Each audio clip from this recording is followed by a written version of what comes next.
To see when the phone is available to place and receive calls, simply click My Peers from the portal sidebar.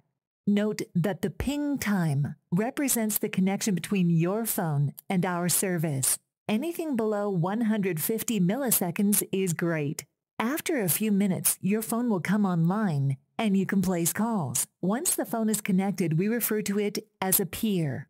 Go ahead and place a test call. Remember to dial 9 before the number. If you're dialing long distance, be sure to include the 9, plus a 1, and the area code before your number. I'm Allison Smith, and this is IronVoice.